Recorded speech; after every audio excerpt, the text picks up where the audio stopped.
Shishi, continuing chapter 6. The name of the chapter is Kisuy Hadam, and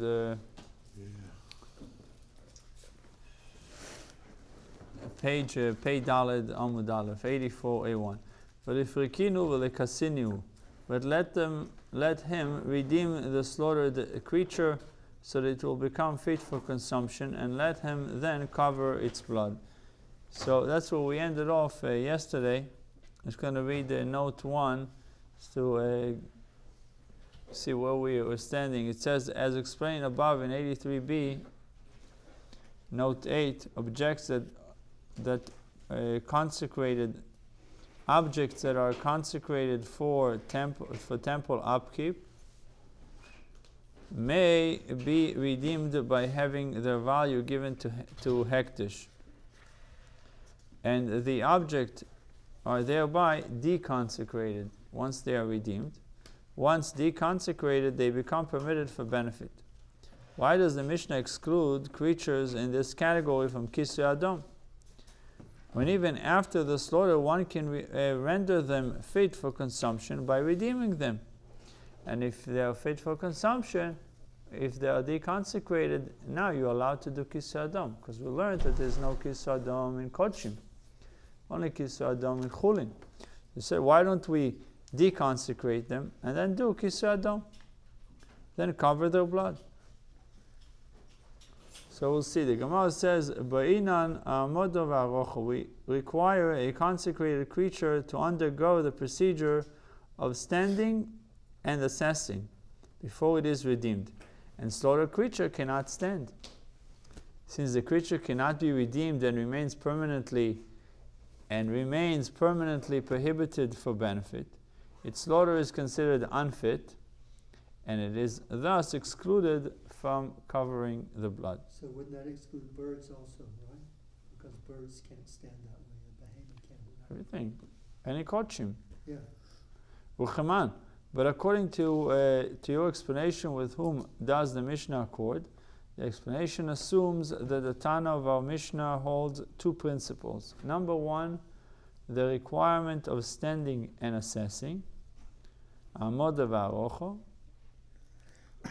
precludes the redemption of creature that had been consecrated to for the temple upkeep, but was slaughtered, and the slaughter is thus unfit. And number two, a slaughter that is unfit is not termed a shchita in regards to the requirement of covering the blood. Who is the Tana that holds of these opinions?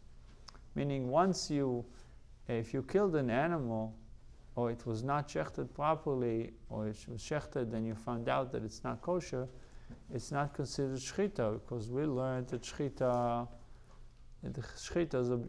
objective is to permit the meat for consumption. But if your shchita didn't do that, it did not permit the meat for consumption, then you don't need to do Kisuy Hadam. If you suggest that the Mishnah accords with Rabbi Meir, who said that all types of consecrated creatures, including these designated for upkeep of the temple, were included in the law of standing and assessing, that you can evaluate them and therefore redeem them. Why do we need to make them stand? Because we want to evaluate them. It's like you go around the car to check for dents. You look, you're not going to come at night, you want to come during the day to see it. You want to see the animal standing so you can evaluate the animal. You ever seen how they sell a horse in the auction? They make him stand, make it walk, so that people can see it. But Rabbi Meir has said that even a slaughter that is not fit is termed shchita in regards to the requirement of covering the blood. So according to Rabbi Meir, if someone killed the animal or did the improper shchita, you still have to cover the blood. Rabbi Shimon, but the opinion of Rabbi Shimon, if it's not a proper shchita, is not considered, it's not termed shchita, and therefore you wouldn't have to cover the blood. But Rabbi Shimon has said that animal consecrated for upkeep of the temple were not included in the law of standing and assessing. how can you propose an explanation of the Mishnah that combines these two principles when there is no Tana who accepts both of them? There's one Tana that accepts one principle and the other Tana accepts the other principle, but none of them accept both. Omar Rabbi Yosef, Rabbi Hi. The Mishnah is authored by Rabbi. Right, just to recap, the two principles are the requirement of standing and assessing, and a slaughter that is unfit is not termed shchita. And he formulated according to the views of the various Tanoim whose opinion he concurred with. Regarding the slaughter that is not fit, he holds like Rabbi Shimon, that it's not considered shchita. Regarding the law of standing and assessing, he holds like Rabbi Meir that even animals that had been consecrated for upkeep of the temple are subject to this requirement of assessing, standing and assessing. You want to assess the value. You're assessing it. You're trying to figure out what it's worth. That's what assessing is. You have assessors, people that their job is to assess the house. It's like an inspection. But it's more of the just a value, monetary assessment. Yeah. But therefore, if one slaughters an animal that had been consecrated for what? For the upkeep of the temple, it is permanently unfit for consumption because it cannot be redeemed, and consequently, its slaughter does not trigger the requirement of covering the blood. So in this case, Rabbi Yosef said it was Rabbi, that he has, in his opinion, he holds one like Rabbi Shimon and one like Rabbi Meir. He holds like Rabbi Shimon that you have to have a fit. In order for it to be considered shchita, it needs to be a proper shchita to get the terminology of shchita. And he holds like Rabbi Meir that standing in on the concept of standing and assessing, that you have to evaluate even when it comes to consecrated animals. The Gemara provides an alternative answer to the question of why, if the Mishnah refers to an animal that had been consecrated for upkeep of the temple, it is precluded from covering the blood. So what if it was consecrated? Why can't I cover the blood? The entire Mishnah is actually reflective of the opinion of Rabbi Shimon, who holds that animals that had been consecrated for upkeep of the temple can be redeemed after the slaughter. And here, with respect to the law of covering the blood, it is different. The requirement does not apply even though redemption is possible. Why? Because scripture states you should spill its blood and cover it in the earth. The juxtaposition of spill and cover implies that the requirement of covering the blood applies to a creature that lacks only the spilling and covering of its blood. Yotzeh excluded, therefore, is this one, an animal that was consecrated for the temple upkeep, for it lacks three things now: the spilling of its blood, redemption, and the covering of its blood, and therefore it's excluded. In light of this explanation, the Gemara suggests a variant answer to the original question of why the Mishnah excludes consecrated animals from covering the blood. We need to understand why consecrated animals are not under the law of covering the blood. Now that you have arrived at this explanation, can even say that the Mishnah refers to animals that were consecrated for the altar, that is, bird offerings. And as for the argument that the blood should be squeezed onto the altar and scraped off and covered, remember we said there is an issue with covering the blood. You have to have earth in the bottom, the blood in the middle, earth on the top. In the Mizbeach it's complicated because you can't put earth on the Mizbeach It's like you're adding something to the mizbeach. מי שאינו מחוסר שפיכה וכיסוי, יוצא זה שמחוסר שפיכה גרירו וכיסוי. It says a creature that lacks only the spilling and covering its blood is fine.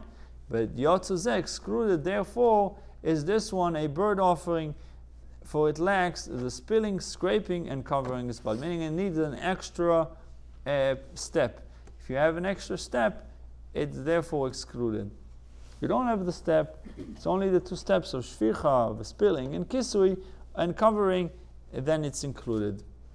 Included in the law of covering the blood. Ma'abar Avashi Omar Kro Chaya Oy Oif. So the Gemara presents another explanation of why creatures consecrated for the altar are excluded from covering the blood. Ma'abar Avashi Omar Kro Chaya Oy Oif. Scripture states, when it comes to covering the blood, the word chaya, which means a non-domesticated animal, and fowl. Ma chaya ena kodesh, afof ena kodesh. Just as chaya, to which the pasuk refers to, is not consecrated as an offering, because chaya is, since no chaya is fit, no non-domesticated animal is fit for the temple. You can't bring a buffalo, can't bring a deer, can't bring a antelope, right? No chaya is fit to be offered on the altar. Afof eno kodesh. So too, the bird to which the pasuk refers here is one that is not consecrated as an offering. The law of covering the blood does not pertain to birds that are offered on the altar. For example, chicken. Chicken is not brought on the altar. Eima chaya shenu b'mino kodesh. Then let us further say that just as a chaya is a creature that does not have any of its kind consecrated, none from the deer family is consecrated.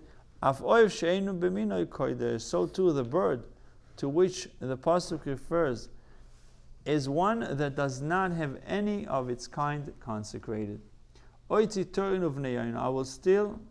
I will exclude from the law of covering the blood the turtle doves and young doves, including the unconsecrated ones.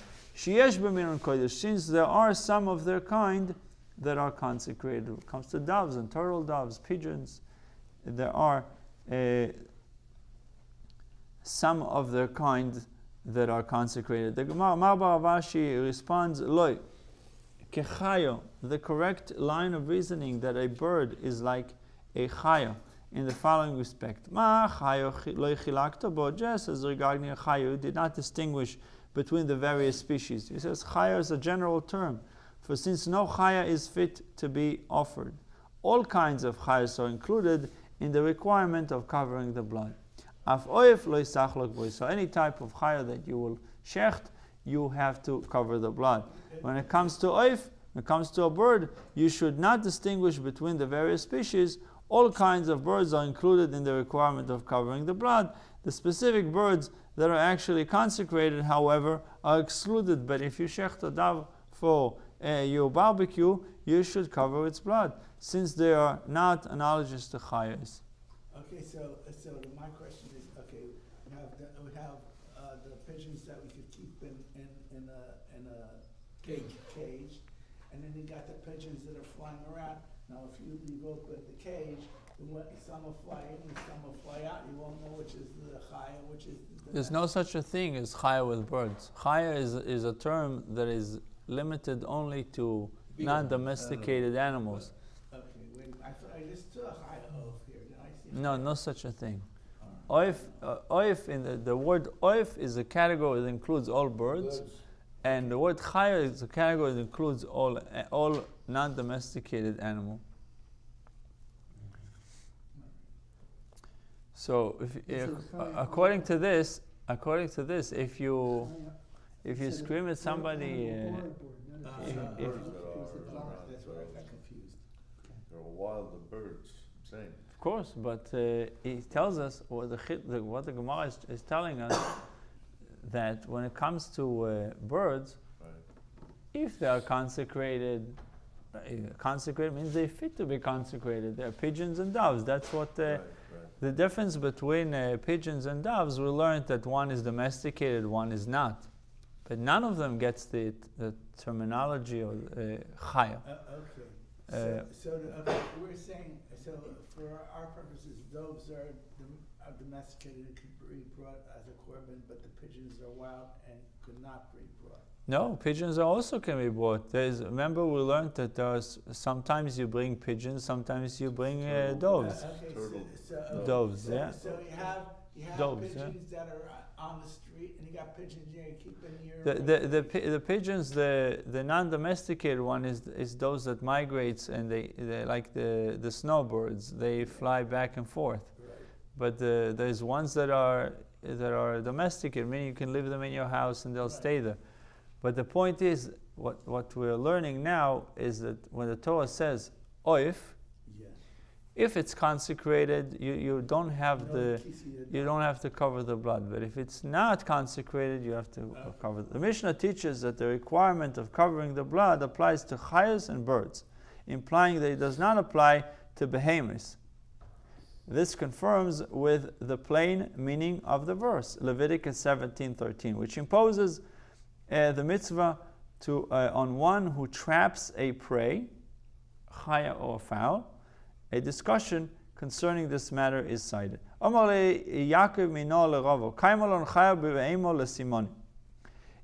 the Min said to Rava, Min means he was a heretic. When you say Yaakov Mino, means he was a heretic. He could be a Jew, it could be a Gentile. It could be either a Jew or Gentile who obsessively attached to his idols. That's what he writes in the commentary. Meaning were in general regarded as a bane of society. And Yaakov the Min was a particularly nefarious individual. What is nefarious? You know what's... Single. He was in the bottom of the pit. Apparently he was somewhat learned, and so it was able to engage Rava in a scriptural discussion. So Yaakov Mino come to Rava. We maintain as a principle of law that the animal species ordinarily regarded as chaya are included in the scriptural category of behema in regard to the signs of kosher animal. Meaning, how do you know what is a kosher animal? You have to have split hooves and chew its cud, right? So the same laws applies to chaya. How do you know the chaya is kosher? Chew its cud and split hooves. So Yaakov says so we see that chaya and behema are the same when it comes to identifying if they are kosher or not. Right? It's correct. We maintain as a principle of law that the animal species ordinarily regarded as chaya are included in the scriptural category of behema in regards to the signs of a kosher animal. So if you're comparing chaya to behema or behema to chaya in regards to the signs, to the identifying sign, why don't you compare them also to the mitzvah of Kisuy Hadam? Right, well that's a logical question. Yeah.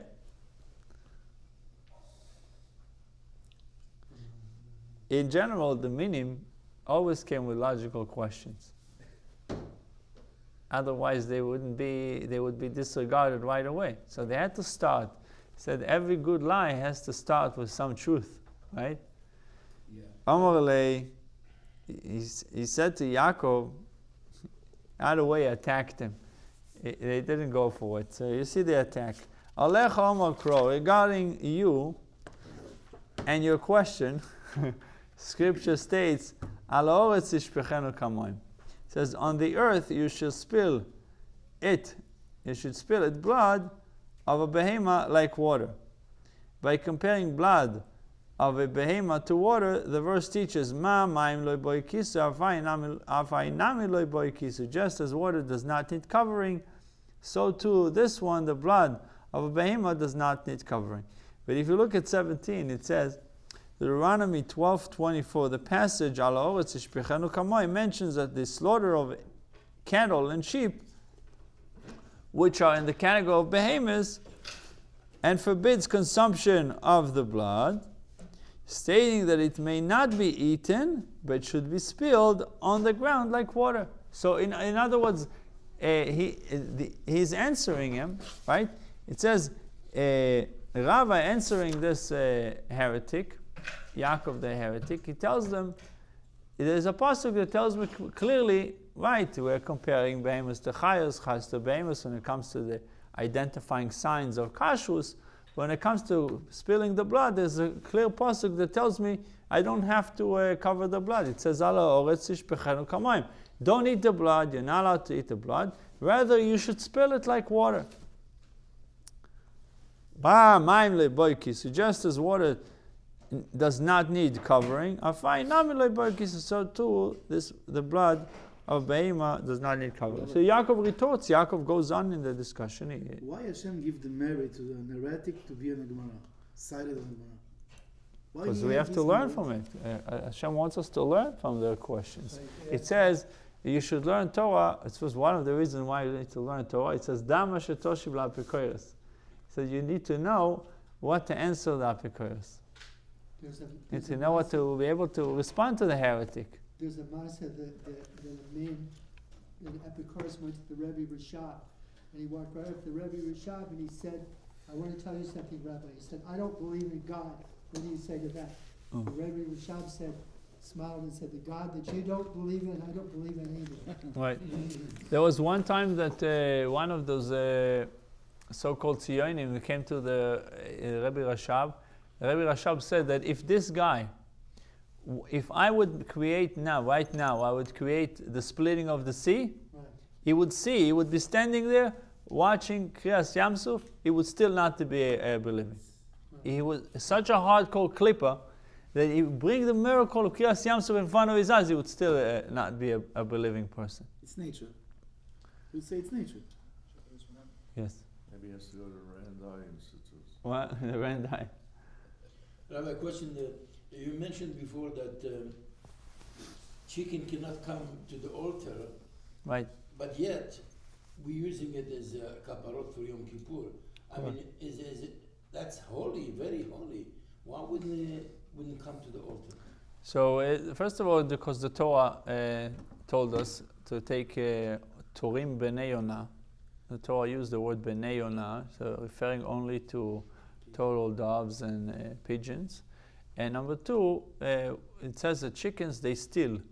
They take from the, if you look at chickens, the way they eat, Yes. if I put put food over here and put food over here, they see that the other chicken is eating here, they come and they steal from the mouth of the other chicken. They Even constantly, so they have over there. yeah. Doves are always symbolizing harmony. They're always, they said the dove, if it's a mate, if it's the husband, the male dove, if the male dove dies, the female dove would never marry someone else. Wow. Would never go with, it'll die, That's it Zionah? will die single, yeah. According to Zionah, Yeah, yeah. no pigeon?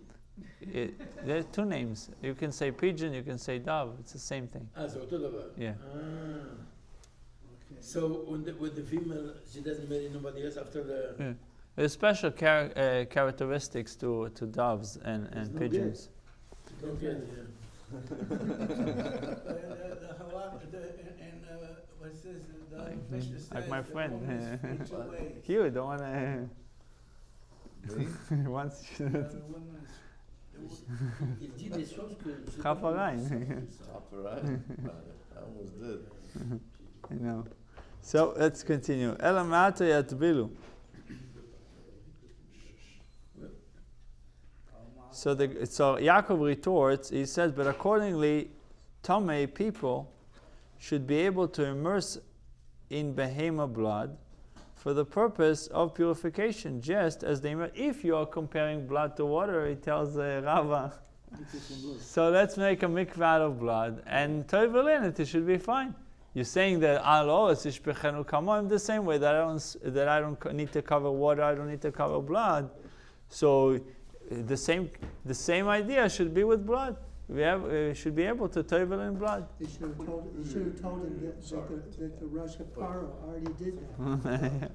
It said that he Yeah. toveled himself in the dam to take care of his leprosy. So it says, Ach omakro ach mayanu v'er mikve mayim yetoher. He says, I tell you why. It says, Scripture states, only a spring or a pit, a gathering of water shall be toher. The verse means that if a Tomeh person immerses in one of these bodies of water, his immersion purifies him. By stating only a spring or a pit, a gathering of water, a body of water, it implies that Hane Ein, these bodies, yes, they do purify one who immerses in them. Midiachrina loy, but anything else but water, no, it does not purify him. So Yaakov persists, Ve'ema nemile lemot ishar mashkin de lo yikru mayim. But I can still say that this matter comes to exclude other liquids, which are not called water. Say all other liquids, Yaakov said, should not be good. Yaakov the heretic says to Rava, all other water should not be good. But since blood is called water, blood should be okay. Dam deikre mayim achinami. But as for a blood which is called water, achinami, it is indeed so. One can be purified by immersing in it. So Rava responds, Terei mi'ute kesivei, two exclusionary terms are written in the verse. What is the two exclusionary terms? Mayan mayim uvoyer mayim. You could have said mayan uvoyer mayim. What is mayan mayim? The Torah says a wellspring of water, a spring of water, and a pit of water. One of these terms excludes other liquids, and the other excludes even blood. Yaakov does not yield. So meaning he doesn't stop. Ema idi ve'idi lemauti shar mashkin. But I can still say that both this one and that one comes to exclude other liquids besides blood. Chad lemauti zeichalin v'chad lemauti mechunosin. One term is needed to exclude flowing liquids other than water from affecting purification. V'chad lemauti mechunosim, another one is needed to exclude gathered liquids other than water from affecting purification. As for blood, which is called water, perhaps it is not excluded at all. Rava responds with a finality. Tloso mi'ute ksive. Three exclusionary terms are written in the verse. Mayan maim, uvo maim, mikve maim. Spring water, a pit of water, and a gathering of water. A spring water excludes other flowing liquids. A pit of water excludes other gathered liquids. And a gathering of water excludes even blood. And this is how the argument had ended.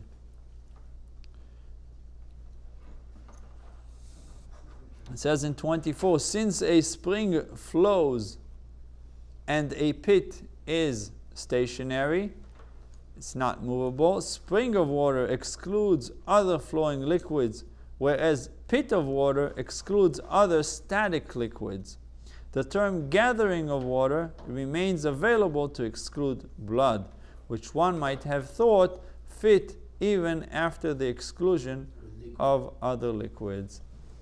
The Mishnah stated that the requirement of covering the blood applies to both prepared and unprepared creatures, referring to those that reside in one's home and those that one traps from the wild. Prepared is what you have. You might have a sheep in your backyard, that's prepared. Unprepared is that you go out to the forest and you saw a deer and you catched it. Actually, a sheep in your backyard, we learned that behemoths you don't have to, but let's say you have a deer in your backyard. Or chicken. Or chicken. It says that the laws of Kisuy Hadam is only on chaya and off, not on behemah. Meaning a sheep, if you're shechting a sheep, you don't have the mitzvah of Kisuy Hadam.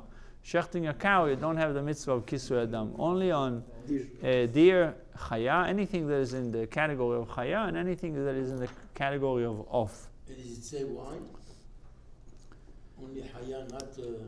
It says that the Torah tells us. We just read when it comes to be'ema, it says al haaretz tishpechenu kamayim, that you should spill it like water.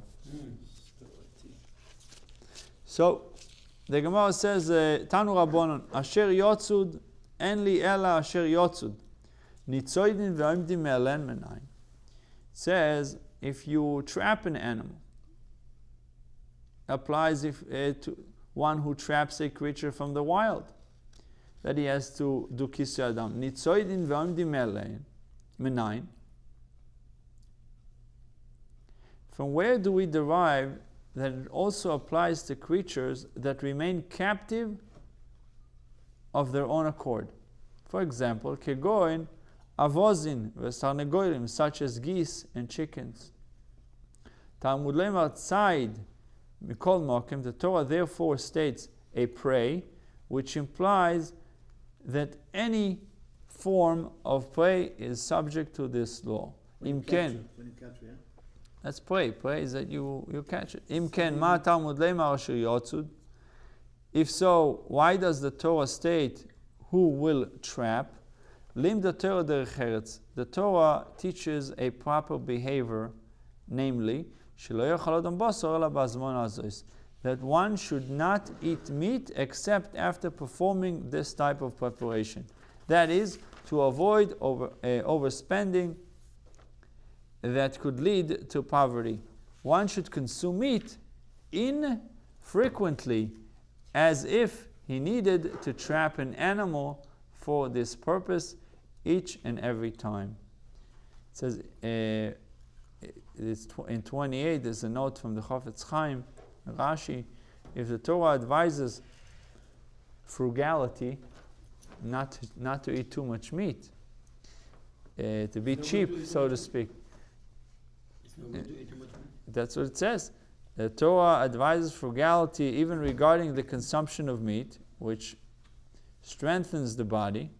How much more so regarding other luxuries that provide no material benefit at all.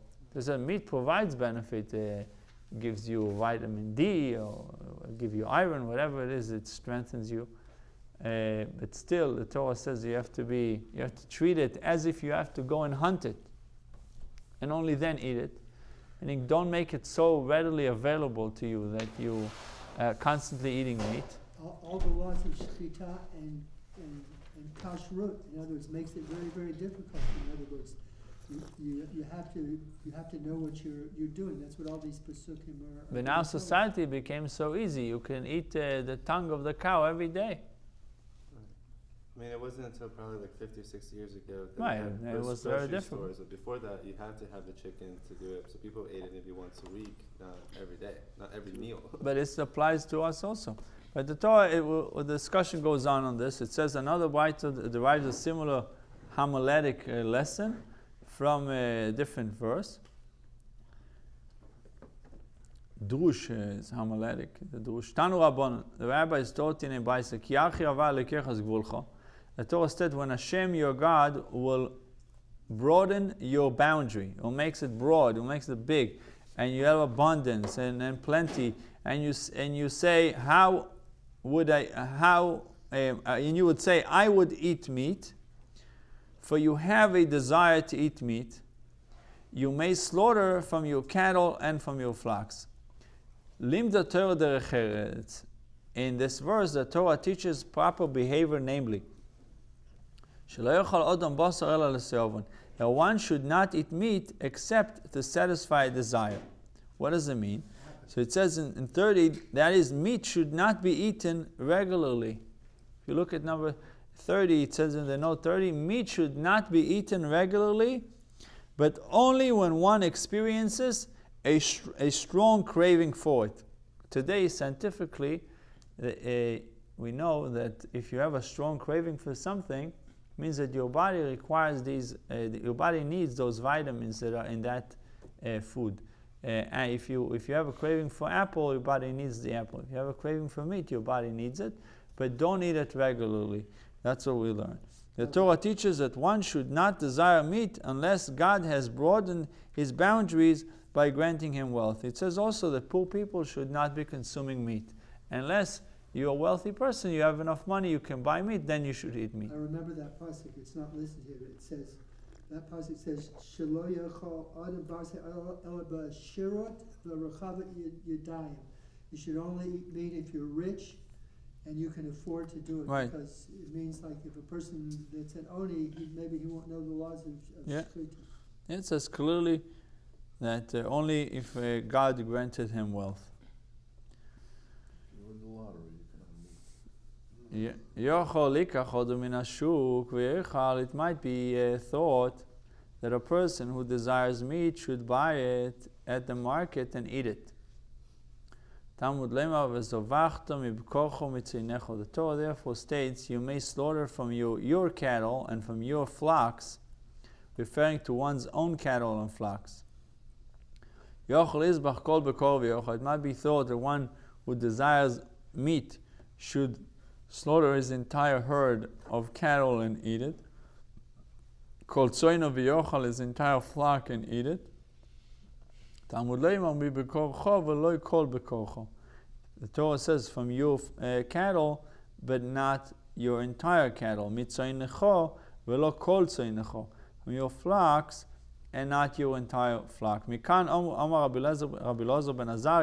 From here, where the Torah advises economy of consumption, to go easy on the meat, Rabbi Elazar ben Azariah stated the following guidelines.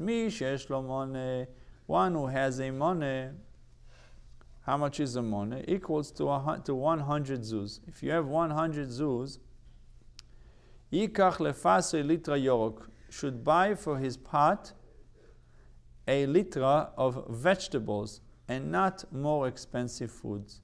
Back in the day, vegetables.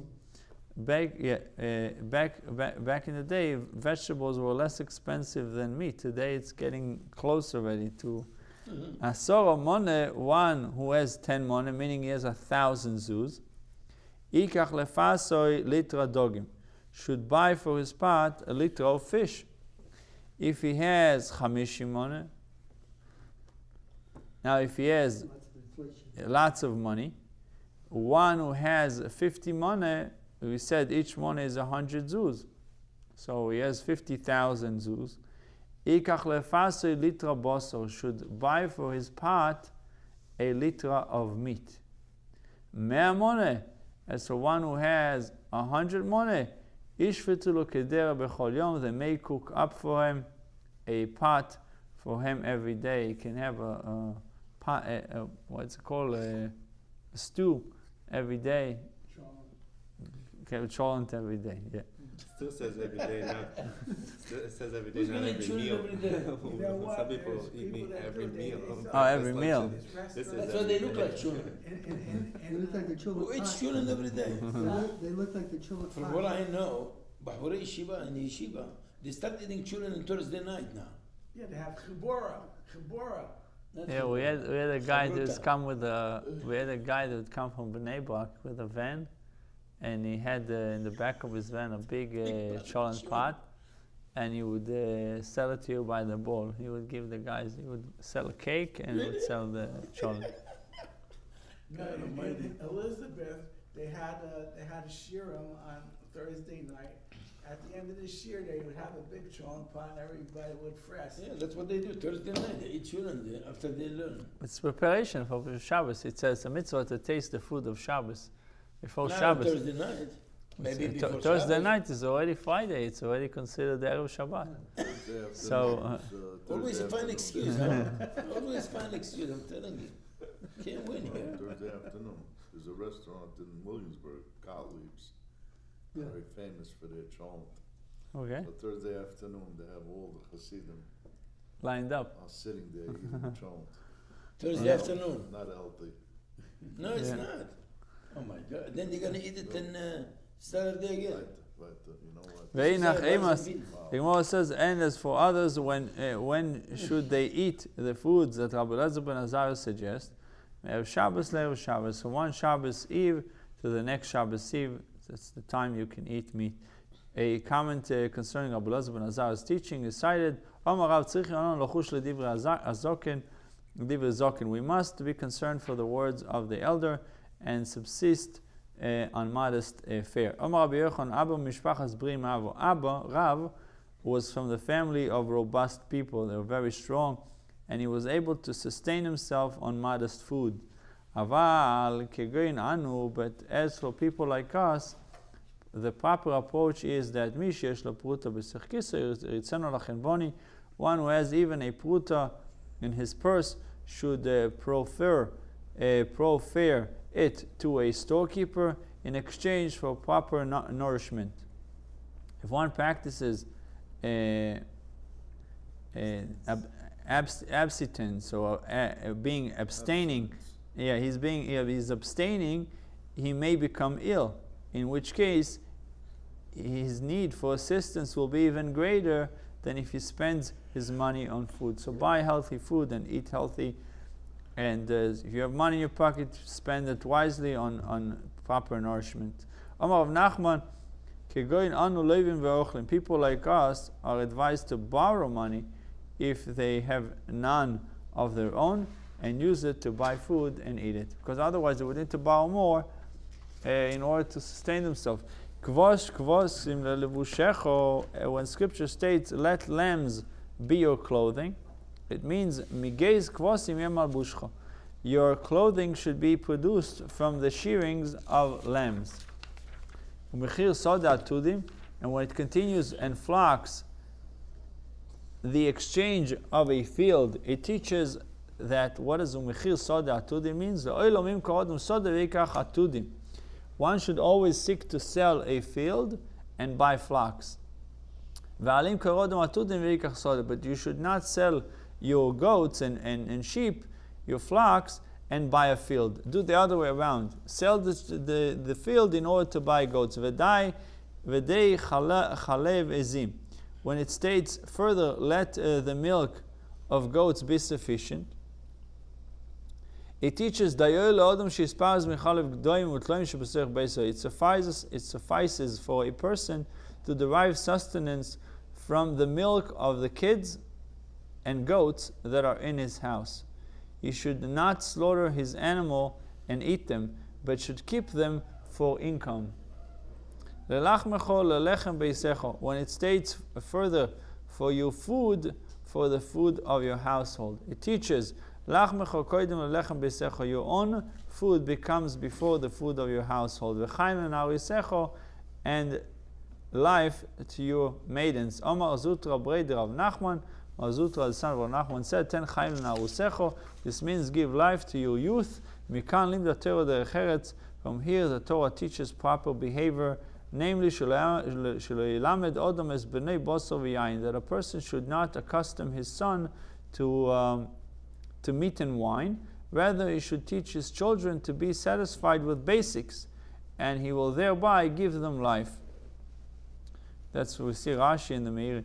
The Gemara cites a comment related to the above point, that one should seek to buy flocks. If someone wants to be wealthy, one who wishes to become wealthy should engage in raising small animals. Rashi says, if one wants to be wealthy, should buy small animals. What is small animals? Are sheep and goats, since their flocks multiply rapidly. Raising them is conducive to attaining wealth. So you buy one. I had one goat that had 5 babies in one shot. So just amazing. So they multiply. We didn't do it for money. We were kids. But it just shows you how They grow. it says how they grow. One who wishes to become wealthy should engage in raising small animals. Amar of Chizda, what is the meaning of that which is written, and the flocks, ashtores of your sheep? Why are flocks called ashtores? sheme'ashrois es ba'alein, because they make their owners wealthy. Me'ashrois ba'alein. The word ashtorois, which the Torah uses for flax, is related to ashirus, to wealth. Okay?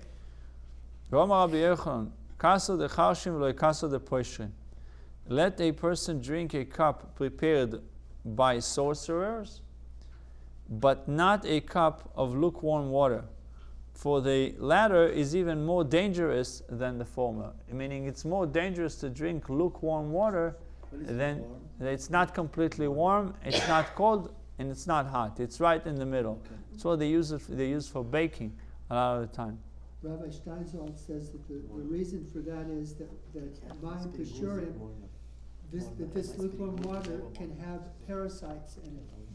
And that when you boil it or you freeze it or you You're make killing it the- cold, you kill off the bacteria. you and kill the off bacteria. parasites that are in Yes, the warm water. yes. Rambam doesn't say that. No, he just said when you boil the water, you kill all the bacteria in the water. There are any parasites. that If have- anything in the water, but if it's lukewarm, it's conducive to bacteria. It allows it to grow. But Rambam said not drink hot water. No, he to- says warm water. Don't drink warm water. No, but he's saying Don't drink hot water. lukewarm water. If It's you're drinking dangerous. water that was boiled already, It's then not you already killed the bacteria. Right. But if it's just lukewarm water, Ah, okay. then it's he said it's better to drink a cup from a sorcerer than to drink lukewarm water. And he said, now, this was said only regarding the water warmed in a metal utensil, but if it was warmed to a lukewarm state in an earthenware utensil, there is no objection to drinking it. And even if the water was warmed in a metal utensil, it was said that the water is harmful only when one did not throw herbs into it. If you put some herbs in there, maybe a mint leaf or oregano or something you threw into the water, it's fine. If one threw herbs into it, there is no objection to drinking it. And even if one did not throw herbs into it, it was said that the water is harmful only when it was not brought to a boil. But if it was brought to a boil, there is no objection to drinking it. It's tea, right? Yeah, it was brought to a boil. The Gemara records another piece of advice imparted by Rabbi Yochanan. Rabbi Yochanan said, if your father left you a nice sum of money and you want to lose the money, I guess that back in the day they didn't have the Hard Rock, Seminole, they didn't have the casinos, so he needed advice how to lose the money. If one's father left him a great sum of money as an inheritance and he wishes to lose it, Why? because he's a fool. Oh, good. Ilbash klei fishton, let him wear linen clothing. Tell him to leave, Novorish. You know the Novorish? Novorish is people that became wealthy quickly. They won the lottery. Easy And- come, yeah. easy go. And they never really worked for it. The first time they are now wealthy, so they are exploring Nouveau rich. they're Nouveau rich. nouveau. It means Yeah, newly. yeah, Nouveau in French. Yeah. It's a French word. yeah, Nouveau. Yes. Nouveau. yeah. So how do you know that what word? should they do?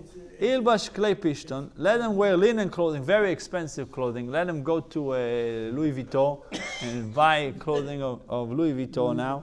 V'ishtamesh b'chlei zchuchis, and use glass utensils. Shouldn't be drinking from a paper cup. We should use crystals, Swarovski. V'ishkoyer payalim v'alei, hire workers and not sit with them to supervise. Hire them and go away. Go on a cruise, come back and hope You be broke. that the job will get done. It'll get done, don't worry. The Gemara clarifies Rabbi Yochanan's statement. Now, ilbosh klei pishton, let them wear linen clothing. Bechis noru miso. He referred to a Roman linen, which is very costly and wears out quickly. So not only that it's very costly, but it's also you have to buy again all the time because it gets ruined very quickly. Now, v'yishtamesh b'chlei zchuchis, when he further stated, let him use glass utensils, bezugiso chivarto.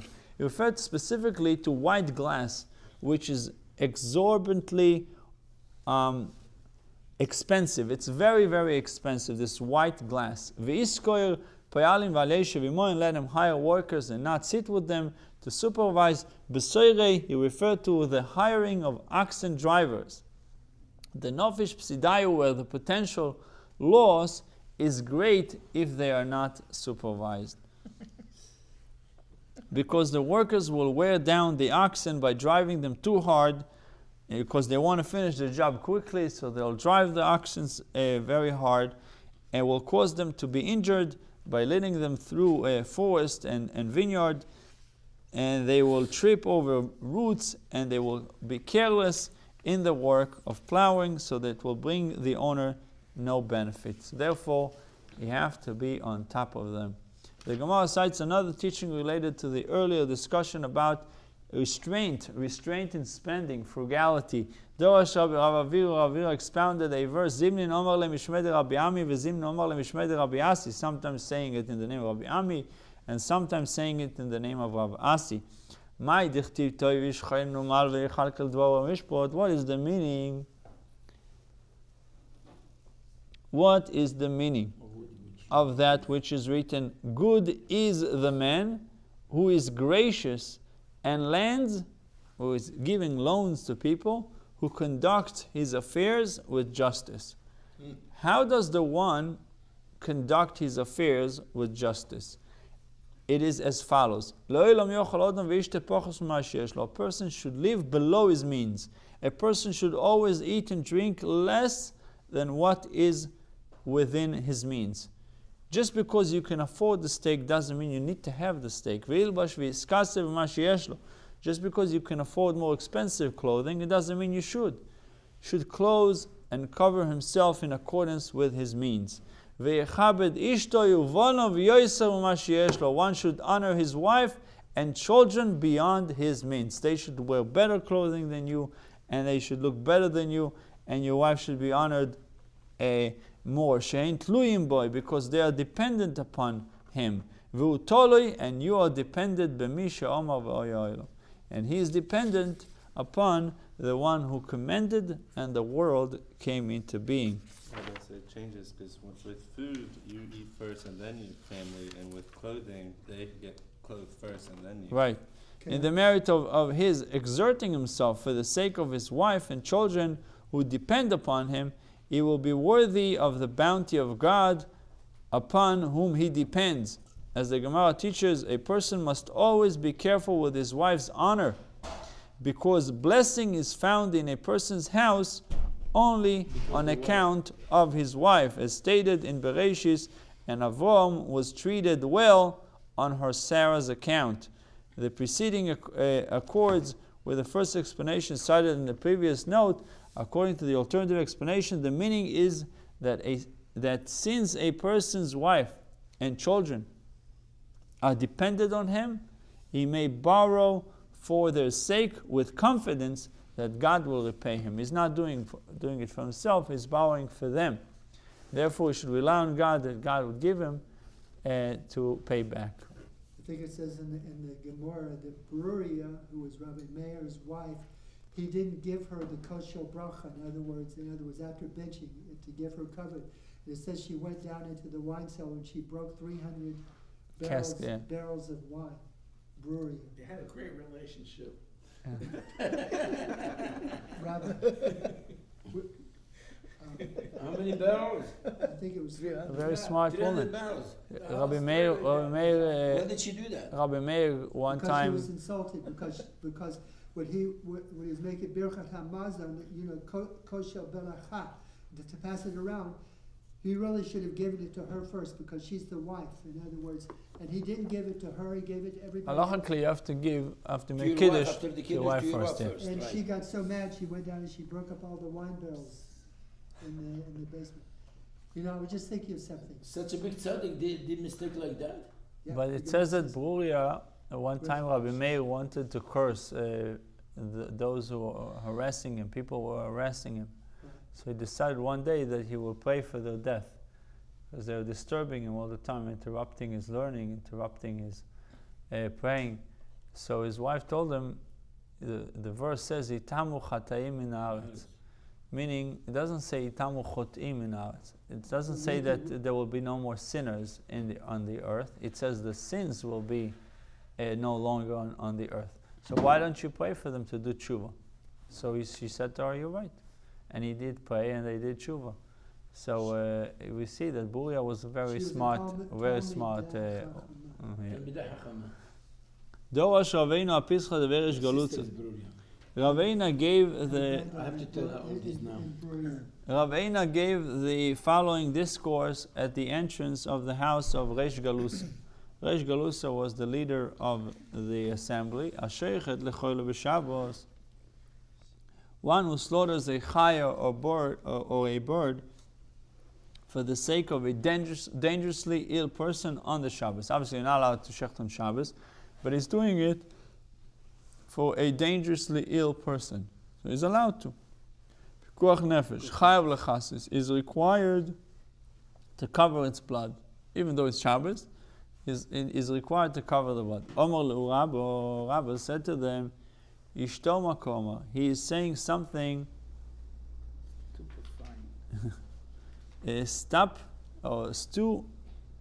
stupefying. Lishamutei la'amoira minei. They ought to remove his speaker from him. Take away the mic. The Tanya, it was taught in a bais. Rabbi Yossi Eimer, koi ein shechat inois b'yom tov. Regarding a koi, we may not slaughter it on Yom Tov. Why? We're not sure if it's a behema or chaya. V'im shochatoi ein mechasin es domo. And if one slaughtered it, we may not cover its blood. Mi kal v'chomer, and we know it from a kal v'chomer. Uma milo shevado derech Shabbos, in regards to circumcision, to a brit milah, whose definite obligation overrides the Shabbos. You do brit milah on Shabbat, and sveika derech Yom Tov. If it's the 8th day. Right? Yeah, of course. If it's the 8th day, you override Shabbos. It's questionable obligation does not override Yom Tov. What does it mean? It's questionable obligation. Questionable obligation. It says a child may not be circumcised until he is definitely 8 days old. If a child is born during Bein Hashmoshes, twilight, it is possibly day and possibly night, the law requires that he be circumcised on the later of the 2 days that may be the 8th day from his birth. So let us take, for example, a boy born on Sunday evening. Sunday evening. So a boy born Sunday evening during Ben Hashmoshes, right? It's twilight zone. It's not. Sunday or Monday. It could be Monday. It could be Sunday, because it is still. If it is still Sunday, then his bris ought to be done the following Sunday. But if it is already night, when Monday has legally begun, then his milah ought to be done the following Monday. Due to the uncertainty whether Ben Hashmoshes is part of Sunday or Monday, let's say they had a doubt, and thus whether the child is 8 days old in the following Sunday, his milah cannot take place until the following Monday because of the doubt, which is possibly the 9th day from his birth. At least the 8th day and possibly the 9th. If, however, a Yom Tov falls on that Monday, and that's the point that it's trying to make, if the Yom Tov falls on that Monday, the circumcision needed to take place, then the milah is postponed until Tuesday. Why? This is because milah involves a desecration of Yom Tov. And we derive from Scripture, Shabbos 24b, that it overrides Yom Tov only when performed in its proper time, which is the 8th day from the birth, but not when it is postponed milah. If you pushed it off, when there is even a possibility that Yom Tov is not the 8th day, There's a possibility. It could be the 9th, could be the 8th. Yeah. So because of that doubt, the Milah must be delayed until after Yom Tov. If you know for sure it's the 8th day, then Milah overrides Yom Tov. But you're not sure, Milah does not override Yom Tov. Similarly, if the questionable day falls on Shabbat, the child is born during Ben Hashmoshes and Friday, so that the following Shabbos is possibly the 9th day, the Milah is postponed until Sunday, because a questionable obligation does not override the Shabbos. So if you have a 2-day yontif, okay, let's say, you have, And it would be pushed off even more. so if yontif is Monday, Tuesday, you have it on Wednesday. Yeah. But this I was says, thinking it could be even more complicated. What if she's having twins in Ben Ishmoshes? No, what's the problem? Both Same of them law. will be same apply. Because the first one would be born earlier, and the second one would be born. Oh, you're saying if they were born right after the other? Right, twins. No, I'm saying if they were born right after the other, meaning 1 with a minute apart or 30 seconds apart. Yeah, but if one's born early, obviously you could have a bris on yontif, and the other bris could be on Sunday or Yeah. Wednesday. All right. Rabbi, I don't understand how it's 8 days from Sunday to Sunday or Monday to Monday. There's That's 7. Sunday, Monday, Tuesday, Wednesday, Thursday, Friday, Shabbos, Sunday. No, but it's only the one 8th day day. after if it's Sunday. Yeah, Monday because you're is the counting first day. Sunday. You're But counting. that's not- No, if a child is born on Sunday, Yeah. right? You count So we days. count Sunday, right? Okay, We're born on Well, Sunday. Monday makes 1 day. No, Sunday. You born Sunday 8 o'clock. So Sunday to Monday 8 o'clock is 1 day. So you count Sunday, Monday, Tuesday, Wednesday, Thursday, Friday, Shabbos. Sunday is the 8th day. So that's better for you. There always has to be a Shabbos. No, because usually it says Sunday to Sunday is a week, right? It's Sunday to Sunday is a week, but it's it's the 8th day. The 7th day is completed, and you enter the 8th day. Wow. So that they're always like this. And when it comes to the laws of family purity, if the woman has to count 7 days, it would always be the day that she checked herself and she saw that she's clean, and she counts. You start off on Sunday. The next Sunday she's has to go to the mikvah. That's the. Wait, but that's 7. That But makes that. sense. But then she would go. Then she would go the day before. Meaning. So the Gemara says, Mila Shevado Deich Shabbos. When it comes to circumcision, with definite obligation of override Shabbos, and Sveka Docha Yom Tov, but its questionable obligation does not override Yom Tov. No, he's in the question. Kisuy Shen Vadoi Docha Shabbos. Then regarding covering the blood, whose definite obligation does not override Shabbos. Eino Din Shen Sveka Docha Yom Tov. Is it not logical that its questionable obligation does not override Yom Tov? And since the obligation to cover the blood of a koi is questionable, because we're not sure if it's behema or chaya, we'll learn from this kal v'chemer that if a koi was slaughtered on Yom Tov, we may not cover its blood, because it's a suffix. The Brisa cites a rebuttal of this kal v'chemer. Omu loy. They said to Rabbi Yosef, Ki shofar begvulim techiach, the law pertaining the blowing of the shofar in the boundaries outside the temple will demonstrate that your kal v'chomer is incorrect. She'ein vado deich Shabbos, for the shofar's definite obligation does not override the Shabbos in the boundaries. Usfeika docha Yom Tov, yet even its questionable obligation overrides Yom Tov.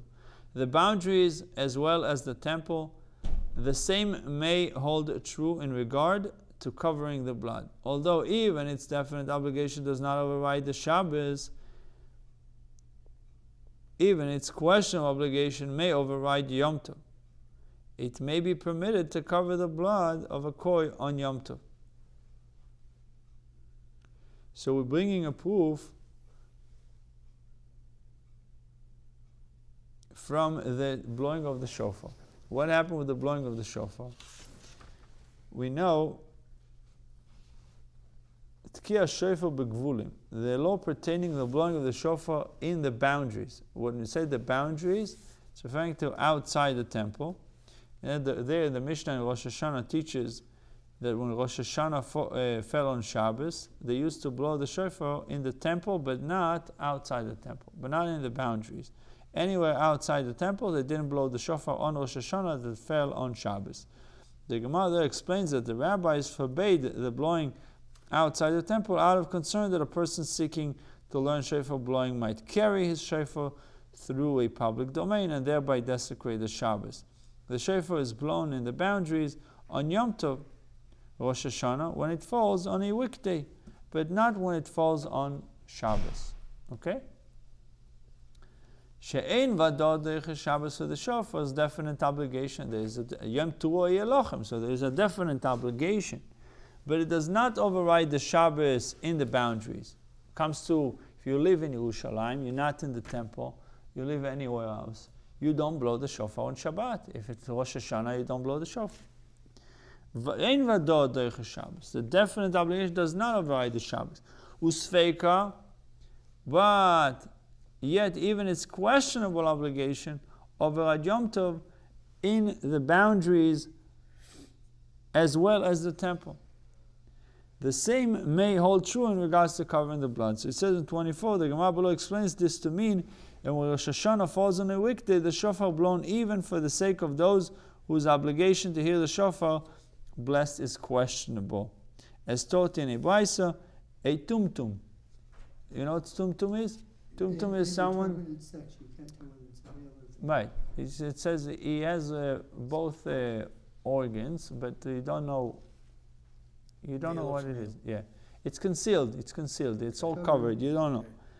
And androgyny or androgyni is are obligated to hear shofar, even though it is unknown whether they are male and thus obligated, or female and thus exempt.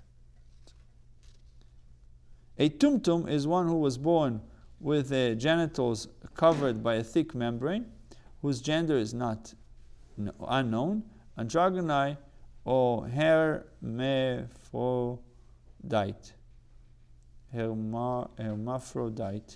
one who has both male and female genitalia. Plants can be like that too. They can have female and male. What?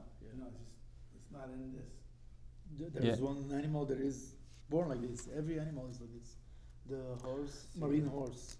Women are biblically exempt from the shofar obligation because this is a positive commandment that applies to a fixed time. It's mitzvah saseh shazman groma.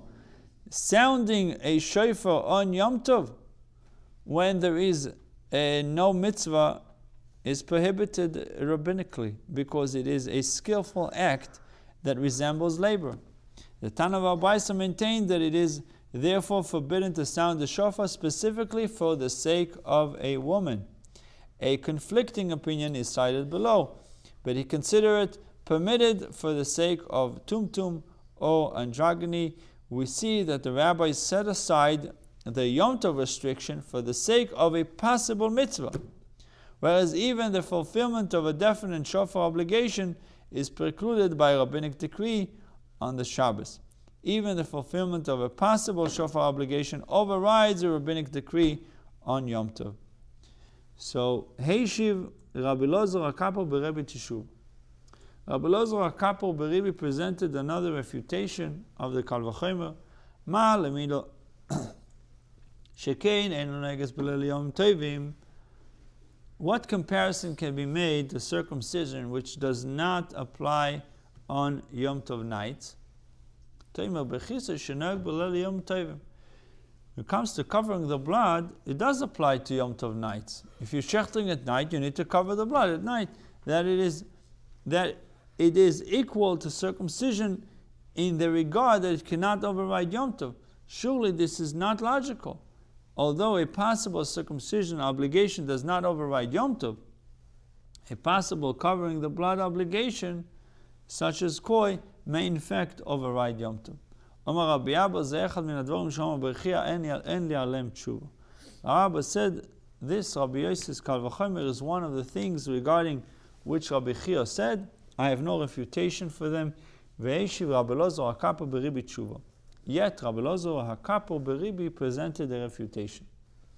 Rabbi now elaborates the point he seeks to bring out from this brisa to refute Rav Eina's novel ruling.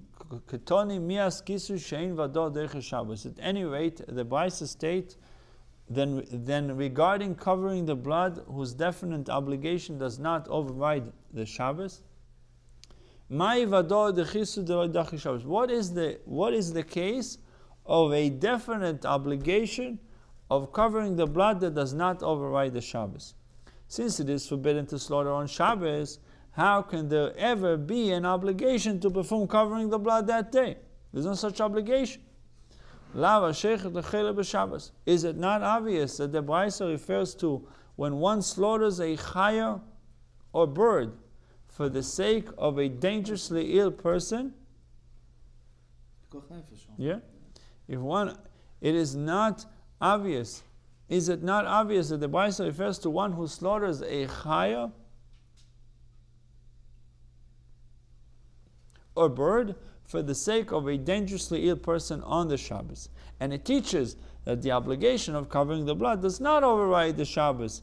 This demonstrates that Rav Eina erred when he ruled that covering the blood is performed on the Shabbos. The Gemara attempts to rebut this. The proof, perhaps